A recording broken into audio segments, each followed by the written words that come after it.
أعزائي المشاهدين، أهلا ومرحبا بكم في برنامجكم بيت العز.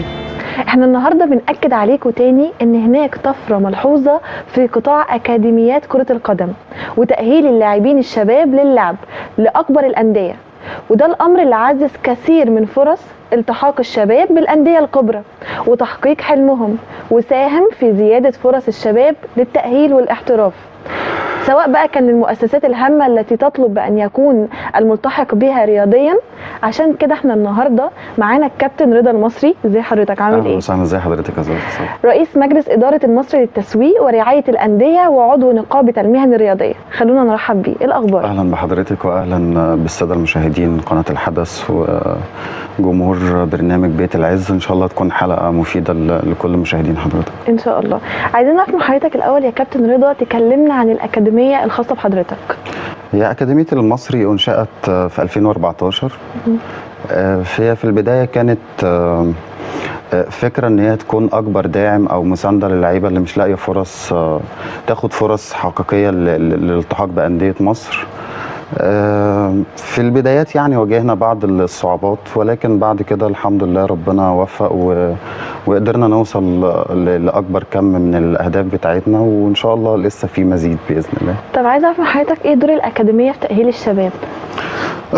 لا، هو دور الأكاديمية كبير جدا. الأكاديمية بتمثل للاعب البيت والمدرسة والنادي. الأكاديمية بتشمل كل ما يخص اللاعب، إذا كان تربويا فنيا رياضيا. فإحنا بنحاول بقدر الإمكان يعني نتبع أساليب أو خطط تدريبية تشمل كل الجوانب دي، لأن اللاعب بحكم عدم خبراتنا في البيوت إن إحنا ما نعرفش نعيش اللاعب على مدار اليوم كونه شخص رياضي، لان طبعا التغذيه الرياضيه مختلفه عن الانسان العادي، النوم، الراحه، اسلوب الحياه كله للشخص الرياضي مختلف عن الانسان العادي. فاحنا بنحاول بقدر الامكان ان احنا نساعد ولي الامر او نشاركه في اسلوب التربيه للاعب على مدار اليوم كله. طب انت بتكتشف الطلاب دي ازاي؟ يعني هل مثلا كل الطلاب يؤهلوا ان هم يلعبوا كرة قدم، ولا حضرتك بتختار شباب معين وبتختارهم من سن كام؟ هو احنا حقنا على اي لاعب ان احنا نأهله، فما فيش اختيار. ممكن يكون في تقييم مستوى وانتقاء، لان احنا الهدف الاساسي للأكاديمية اصلا هو التسويق، ان احنا بنجهز اللاعب وبعد كده بنعرضه على الأندية. فما بيكونش اختيار على قد ما هو بيكون تقييم. يعني انا اقيم اللاعب ده مستواه يساعدني ان انا ممكن اشتغل عليه اهلي وزمالك، ممكن يساعدني ان انا اسوقه بره مصر. فبنعتمد في الاول على تقييم اللاعب، ثم بعد كده بنعمل له خطه تدريبيه تناسب مستواه، وبنحاول بقدر الامكان نشتغل معاه بقصار جهدنا، لان العائد بتاعنا او المقابل بتاعنا فيما بعد هو تسويقه. فمؤكد ان اللاعب ما عندوش العلم والخبرات اللي ممكن تجهزه في اسرع وقت ممكن، فبنحاول بقدر الامكان ان احنا نوفر كل الوسائل اللي تساعد اللاعب على الجاهزيه في وقت قصير، بحيث ان هو يساعدنا على عمليه التسويق. تمام. احنا دلوقتي بنعرض فيديوهات خاصة برضو بالأكاديمية واللعيبة اللي موجودين فيهم وطرق تدريبهم زي ما انتم شايفين دلوقتي معانا على الشاشة. طب حضرتك بتقبل السن من أول سن كام؟ أنا بقبل من 4 سنين لحد 2003. طبعا هو التدريب مراحل، بس احنا بنشتغل من 4 سنين ل7 سنين. دي مرحلة تعليم فقط لا غير، بيكتسب فيها اللاعب حب اللعبة والشغف والإحساس بالكرة، وممكن إلى حد ما بيكون في طب 4 سنين بتعرفوا تتعاملوا مع الطفل عنده 4 سنين؟ هو 4 سنين هو يعني هو ليه هدف واحد عندنا، هو يحب اللعبة ويكون عنده القدرة على الإحساس بالكرة فقط، لأن هو هيطلع المرحلة دي لمرحلة التعليم الأساسي بتاع اللعبة، فبيكون متفوق عن اللاعب اللي بدأ متأخر. فهو ما بيشتغلش مثلا إعداد بدني أو فني أو الكلام ده كله، بيكون تدريبه كله عبارة عن ألعاب صغيرة وترفيهية. طيب حضرتك إزاي بتأهل اللعيبة إنهم يلتحقوا بقى بالأندية الكبرى؟ عن طريق القياسات بتاعته، قياساته الفسيولوجية، عن طريق تقييمه في الملعب من الناحية التكتيكية، من تكنيك الأداء بتاعه، الطول، الوزن. في لاعب ممكن يساعدني من أول أسبوع أشتغل عليه تسويق مباشر، وفي لاعب بيبقى محتاج خطة على المدى البعيد، محتاج خطة سنوية، وفي لاعب ممكن أقدر أجهزه في خلال 3 شهور. فكله بيرجع لمستوى اللاعب ومقاوماته نفسها البدنيه والفنيه، فده كله بيرجع حسب يعني بعد تقييم اللاعب بنقدر نحدد احنا ازاي هنعرف نساعده.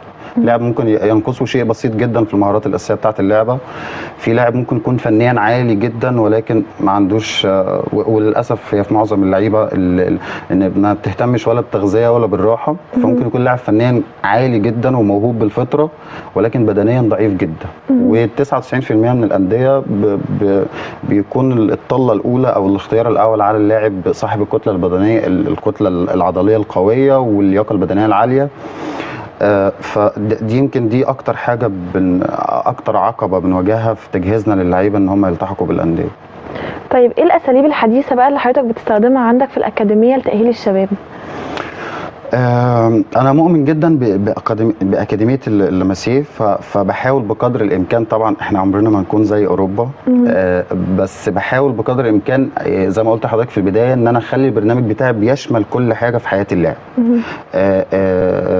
الفترة الأخيرة كان يعني معظم لعيبة مصر عندها جهل، يعني بمارس اللعبة وخلاص. طبعا لعبة كرة القدم لها شروط زيها زي الدكتور، ما ينفعش يكون الدكتور غير لما يحصل على كلية طب، فانا عشان امارس اللعبه برضو في حاجات اساسيه لازم اتعلمها عشان امارس اللعبه، زي القانون بتاع اللعبه، المهارات الاساسيه، ازاي اعمل لنفسي تغذيه صحيحه، الامور دي كلها. فده رقم واحد في البرنامج بتاعنا، ان انا اللاعب ببدا معاه بالتعلم الاول، يتعلم ايه هي اللعبه، ايه هي المهارات الاساسيه بتاعه اللعبه، ثم بعد ذلك يدخل في مرحله التاهيل ان هو يتاهل على الحاجات اللي هو اتعلمها دي، ثم بعد ذلك التسويق. طيب عايزين برضو نعرف من حضرتك ايه اللي يعني حد يجي للاكاديميه، تمام، ايه اللي المفروض هو يلتحق بيه عشان يبقى موجود في الاكاديميه؟ الاكاديميه ملهاش شروط، يعني انا مش زي الاكاديميات، قطاع الاكاديميات غير قطاعات الانديه. يعني مش بشترط ان انت تكون بيرفكت في البدني والفني والكلام ده كله. هو انا دوري حقه عليا ان انا بجهزه. بتكون الشروط بسيطه جدا، الاوراق، شهاده الميلاد، 4 صور شخصيه، ولي الامر، استلام الملف، اللي هي الشروط العاديه، لكن مفيش شروط بدنيه الشروط العاديه لان هو جاي لي عشان يتعلم. انت اللي بتاهله بقى بالظبط. هي دور الاكاديميه هي المدرسه اللي بيتخرج منها ان هو يلتحق بالانديه. طيب لما اللاعب دلوقتي بيخرج من عند حضرتك اكيد الانديه الثانيه بتطلب ان هو يكون معتمد، لو كحد رياضي يبقى معتمد ان هو رياضي، هل ده بيتوفر في الاكاديميه عند حضرتك؟ لا، ما فيش شروط للانديه ان اللاعب بيكون معتمد. معتمد ده في حاله البيع والشراء. لو انا مثلا هبيع لاعب من الاهلي للزمالك واللاعب ده موقع معايا في السابق عقد رعايه، فلازم يكون عن طريق الوكيل بتاعه، انما الاعتماد ممكن نطبقه على المدربين. طب يعني ايه بقى رؤيتك المستقبليه للاكاديميه؟ رؤيتي المستقبليه ان شاء الله اكاديميه المصري هي بفضل الله هي من افضل الاكاديميات داخل القاهره والجيزه. خطتنا حطيناها يمكن من 4-5 سنين ان شاء الله تكون مشروع نادي يشارك، نبدا من درجه رابعه، ثم يعني زي تجارب كتير في مصر حصلت زي دجله، زي زد، انديه الشركات. ده بالنسبه للانديه. بالنسبه للقطاعات برضو محتاج ان انا اعمل قطاعات اكاديميات برضو تكون، عمرنا ما نعرف ننافس الغرب، بس تكون يعني واخدين اكبر كم من علمهم وخبراتهم، ان احنا نعرف نوفر للاعب المناخ الكامل اللي يجهزه او اللي يأهله ان هو لاعب محترف. امثله صلاح، امثله مصطفى محمد، الناس دي كلها يمكن فرقوا عننا بسبب ان هم اتبعوا اسلوب الغرب في الثقافه بتاعتهم كلاعب كوره، ان انا لازم اكون ملم بكل احداث اللعب عشان اوصل للمستوى ده. تمام. اكيد اللعيبه بيقابلها بعض العقبات في مشوارهم، عايزين روشته كده من حضرتك اللي هم ازاي يعدوا الازمه دي او العقبات دي. هي عقبه كل لاعب نفسه. يعني للاسف اللعيبه يعني عايز يفضل طول الليل قاعد على الموبايل وطول النهار بيلعب في الشارع وعايز العب منتخب مصر، فهو عقبته نفسه. فانا لو هنصحه ان هو يعدي العقبه دي، ما تعتمدش على شغل المدرب بس في لحلمك. ما تعتمدش على شغل المدرب في الملعب بس، ممكن تتثقف نفسك عن اللعبه، تشوف الناس اللي وصلت. يعني محمد صلاح كان في سن 12 سنه بياخد كورسات انجليش وبيتعلم حاجات وبيشتغل برايفت لوحده، كان بيعمل حاجات كتيره جدا عشان الراجل كان عنده حلم وهدف وصدقه فقدر يوصل له. انما للاسف معظم اللعيبه ولا تغذيه ولا راحه ولا اي شيء، وعايز انا عايز ابقى وخلاص. وبيساعد على ده ولي الامر، يعني في ولي امر بيكون داعم قوي للمدرب، وبيكون حريص عن الولد ينام بدري، ياخد كل 3 ساعات وجبه كامله، بيبتعد عن كل السموم او التغذيه الغير صحيحه، بيثقفه وبيتكلم معاه كتير عن اللعبه، بيعمل له زيارات للانديه، يخليه يتفرج على مباريات رسميه بحيث ان هو ياخد خبرات ويحتك. فانا لو هنصح عشان توصل ما تعتمدش بس على الساعتين التدريب في الاسبوع، ثقف نفسك على اللعبه، اعمل تغذيه صحيحه، نام بدري، قرب من ربنا على قد ما تقدر، ما تلتفتش لاي تعليقات سلبيه او اي حد بيديك طاقه سلبيه. طول ما انت مصدق حلمك وهدفك بمشيئه الله هتوصل. طيب من وجهة نظرك هل في منافسات ما بين الأكاديميات والأندية؟ المنافسات مش بين الأكاديمية والنادي، بين الأكاديميات والأكاديميات، أو بين الأندية والأندية. يمكن كان في السابق المنافسات كنا بنقول عليها منافسة شريفة، اللي هي منافسة بتكون في أرض الملعب، كل أكاديمية ليها برنامج أو ليها أسلوب معين، فبتكون المنافسة قوية، المنظومتين بيستفيدوا من بعض. يعني أنا لما يكون ليا منافس بيعمل شغل أفضل من عندي، فبيجبرني إن أنا أذاكر وأسعى واجتهد إن أنا أعمل الأفضل. إنما في أساليب تانية ممكن تكون، يعني التنافس اللي هو مش في أرض الملعب، بيكون خارج الملعب، دي حاجات للأسف بتعطل عند المنافس والمنافس بتاعه. الاثنين مش بيستفيدوا، لان هم مش بينافسوا بعض في المهنيه، في الماده العلميه بتاعه البرنامج التدريبي بتاعه او المشروع بتاعه. ولكن ده الحمد لله احنا لا نلتفت اليها، احنا بننافس نفسنا في السابق. يعني بنشوف قبل كده كان مشروعنا ايه، كان مدى تطورنا ايه، وبنحاول نكون افضل من كده. طيب بما ان حضرتك موجود معانا النهارده، كنا حابين نعرف ايه دور الاستثمار الرياضي في موضوع الاكاديميات؟ الاستثمار الرياضي من وجهة نظري احنا في مصر بنطبقه بنسبة كبيرة جدا غلط. يعني انا هتكلم عن نفسي، انا كرضا لو هستثمر في اللاعب نفسه. انا ممكن النهارده اتبنى لاعب لا اتقاضى منه اجر نهائي واجهزه كويس جدا، وفيما بعد استثمر ان انا اللاعب ده لو صرفت عليه 5-6 آلاف فيما بعد ممكن ابيعه ب2-3 مليون. ده الاستثمار من وجهة نظري انا. الاستثمار اللي بيطبق للاسف للفعل دلوقتي هو السهل، يعني لاعب غير مؤهل نفسيا بدنيا فنيا، غير مؤهل بالمره، ولكن عشان معاه فلوس فبيروح يدفع لنادي مقابل مادي معين وبيلتحق بالنادي، فللاسف ده بياخد مكان لاعب تاني يستحق، بياخد مكان لاعب تاني موهوب. فاحنا لو حاولنا نطور من عمليه الاستثمار ان احنا نستثمر في الموهبه نفسها زي بره. يعني انا اول مثال اديته لحضرتك اكاديميه اللمسيه دي، لو هنتكلم على مستوى اللاعبين هي اللي مطلعه ميسي، ولو على مستوى المدربين جوارديولا، يعني قبل ما يكون مدرب اعظم مدرب في التاريخ فهو برضو كان لاعب كويس جدا. ليه؟ لان هم بيعتمدوا عن ان انا يعني الاكاديميه دي عباره عن مسكن للعيبه، اللاعب بيروح بياكل بيشرب بينام بيدرس، حياته كلها في المكان ده، بس ما بيدفعش جنيه، بل بالعكس بياخد مقابل مادي ضعيف جدا، ولكن فيما بعد اكيد حضرتك والساده المشاهدين عارفين المقابل اللي بياخده ميسي دلوقتي. فهو ده الاستثمار الحقيقي، يعني ده اللي انا من وجهه نظري انا شايفه ان ده الاستثمار. انتوا اكاديميه دورها التاهيل، صح، ان انا ممكن اصرف حاجات رمزيه جدا، وفيما بعد بستثمر اللاعب نفسه او باخد المقابل قد اللي انا صرفته مرات. طب هو مثلا الشاب لما بيجي يقدم عندكم، ايه النظام اللي انت تمشوا معاه بيه في الاكاديميه؟ انا قلت لحضرتك حسب مستواه، حسب تقييم يعني كام يوم المفروض بيجي؟ يعني اصل احنا عندنا تدريب بالعمر التدريبي، فممكن لاعب يجي لي سابق جيله، يعني مثلا 2008 ولكن عمره التدريبي في الملعب 12 سنه، بقاله 12 سنه في ارضيه الملعب.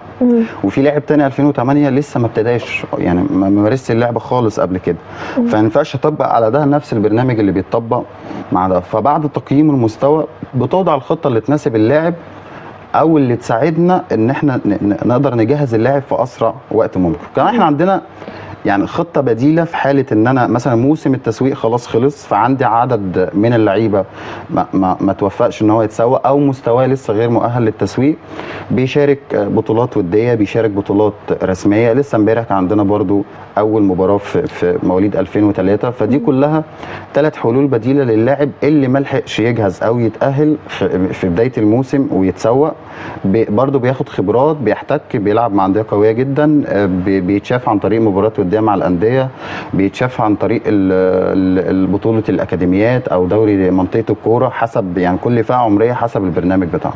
طيب انت بتشوف ان هو من اول سن كام يبدا بقى ان احنا نعرضه على الانديه وكده؟ يعني ايه السن اللي المفروض انا ان مش هو بشوفها بالسن، انا بشوفها بالجاهزيه بتاعه اللاعب. يعني انا ممكن يكون عندي لاعب 8 سنين جاهز فنيا وجاهز بدنيا وعنده كل المقومات اللي تساعده ان هو يلعب بطوله رسميه، وممكن يكون عندي لاعب 2004 ولسه ما عندوش المهارات الاساسيه بتاعه اللعب، فده غير مؤهل ان هو يلعب بطوله رسميه، فمحتاج ان هو يشتغل ويتجهز ثم بعد ذلك نعرضه. فهي مش يعني اكيد في سن معين مش بتعرف انك تتقبل من وقتها ان هو الطالب ده يجي يتاهل الاكاديميه بسبب انه سنه خلاص كبر. السن اللي هو خلاص، احنا عندنا ناشئين لحد 2003 فمفيش بطوله رسميه اللي بعد كده، فلو مثلا جالي لاعب 2001 ما بيكون صعب ان انا اساعده الا اذا كان لاعب عنده سي في قوي. يعني لاعب شارك انديه قبل كده وكان مثلا مش لسه هيتاهل يعني. لا مش هو جاهز ومحتاج ان هو يعمل فتره اعداد وبعد كده ينزل يتشاف مره واثنين برضه حسب مستواه. يعني اللاعب ممكن نشتغل معاه الدرجه الاولى على طول، وفي لاعب اخره درجه رابعه او درجه ثالثه، فهي مش بالسن. يعني المستوى هو اللي بيوجهنا نساعد اللاعب ازاي. طب شايف ايه النظام الصحي اللي المفروض كل شاب بيتاهل للعب الكوره يكون ماشي على النظام ده؟ العقليه اللي انا كلمت حضرتك عنها، ان انا ما اعتمدش على المفروض ينام كام ساعه، ايه الاكل الصحي اللي المفروض يمشي عليه؟ انا بنام 8 ساعات متواصلين، 8 ساعات منفصلين او 6 متواصلين، كل 3 ساعات وجبه. مصادر انتاج الطاقه كلها معروفه، لازم كل وجبه يكون فيها طبعا ده كلام عام، انما كل لاعب حسب القياسات بتاعته المفروض ببقى عارف انا محتاج كربوهيدرات قد ايه، محتاج بروتين قد ايه، الوجبه اللي قبل المباراه بقد ايه، وباخد فيها بروتين اكتر ولا باخد كربوهيدرات اكتر. فاللاعب لو ثقف نفسه زي ما اتفقنا في البدايه ان انا اقرا واثقف نفسي على اللعبه واشتغل على نفسي على النواقص اللي عندي، او ازود، لان يومين تدريب في الاسبوع مش كفايه لاي لاعب، وللاسف حتى الانديه نفسها بقت شغاله يومين في الاسبوع نتيجه استثمار الملاعب بشكل يعني مش عايز اقول عشوائي، بس من الضغط اللي على الملاعب، فكل نادي بتلاقيه موفر للاعب وحدتين في الاسبوع فقط، فدول انا من وجهه نظر غير كافيين لتجهيز لاعب ان هو يشارك في بطوله رسميه وبطولات جمهوريه. يعني محتك بمستوى قوي جدا بيتاهل منها للمنتخب.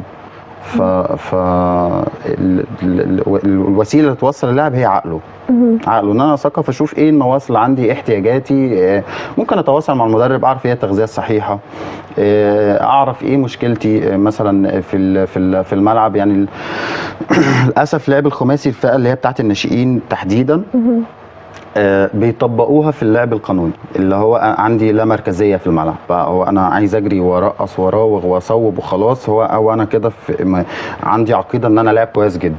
انما اللاعب الناجح المثقف هو اللي بيبقى عارف دوره ايه في الملعب، ايه مهمته، ايه طلبات المدرب بتاعه، ايه الخطه بتاعه المدرب بتاعه، وبيعمل دوره وواجبه فقط، فبيطلع باحسن شكل.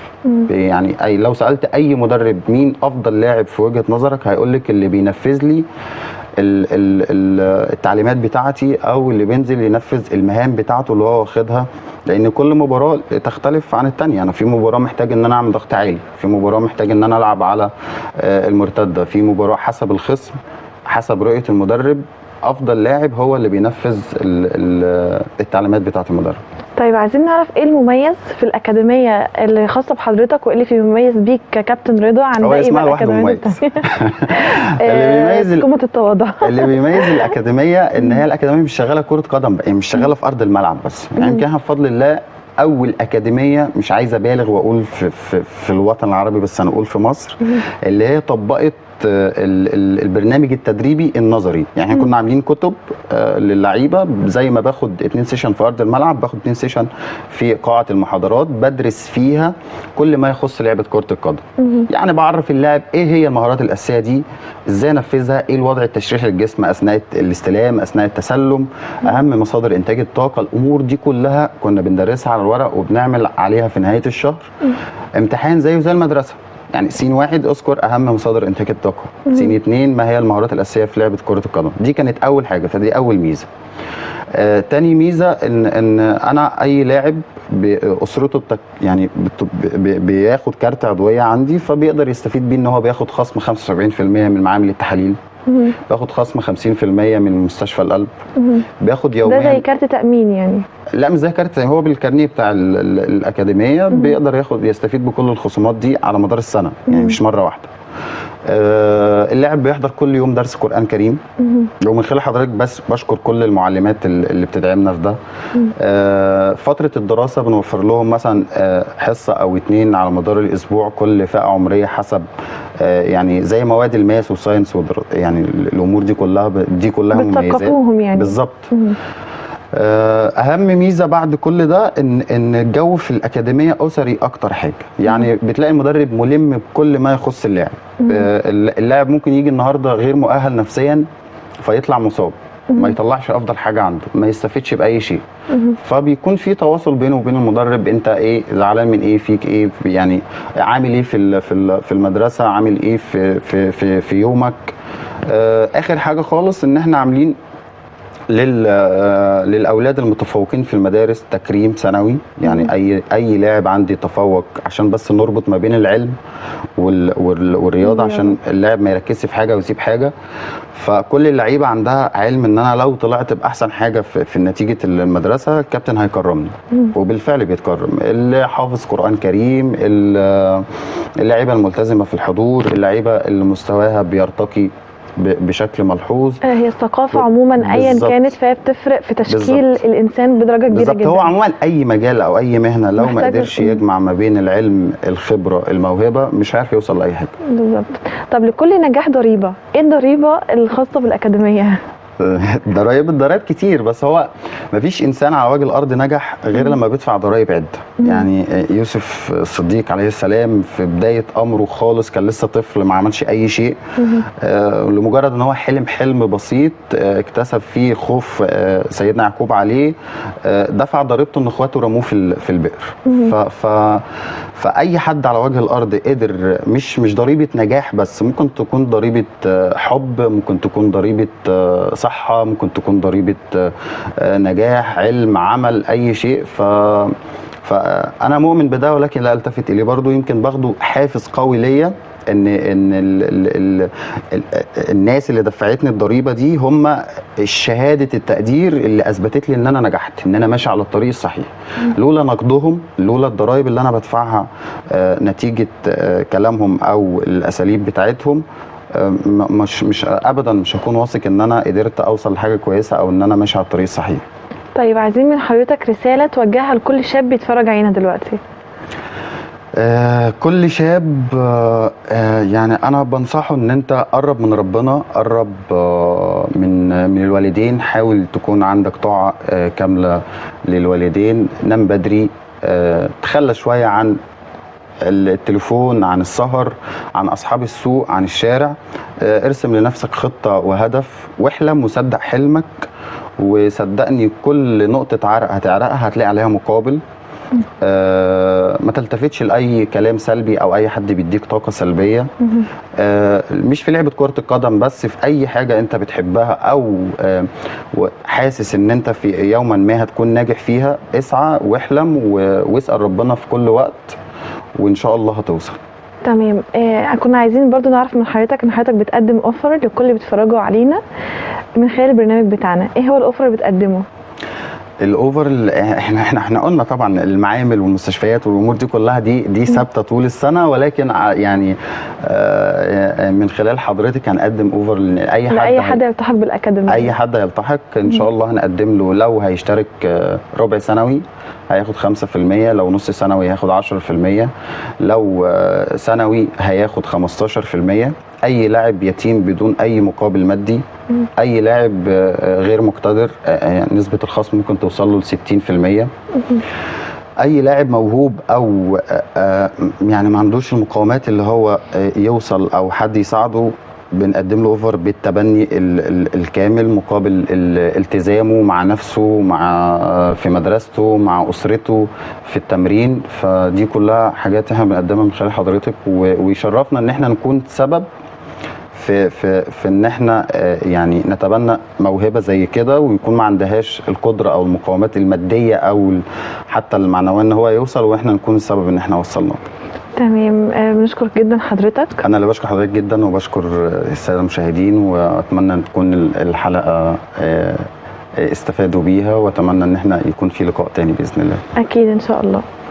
حلمك هو حلمك سواء سهل او هو صعب فمحدش هيحققه غيرك. حلمك مش هيتحقق وانت قاعد على السرير ولا انت محطوط في نفس المستوى اللي انت محطوط فيه. لازم تسعى عشان تحقق حلمك، ومهما كانت الخبطات اللي بتقابلها في حياتك خليها دايما تبقى دافع ليك. النهارده نورنا في برنامج كابتن رضا، ويا رب تكونوا استفدتوا من الحلقه على قد ما نقدر قدرنا نوصل لكم ايه هو اصلا الاكاديميه الرياضيه دي بتقدم ايه. فيا رب تكونوا استفدتوا النهارده من الحلقه، ونقابلكم في حلقه جديده من برنامج بيت العز.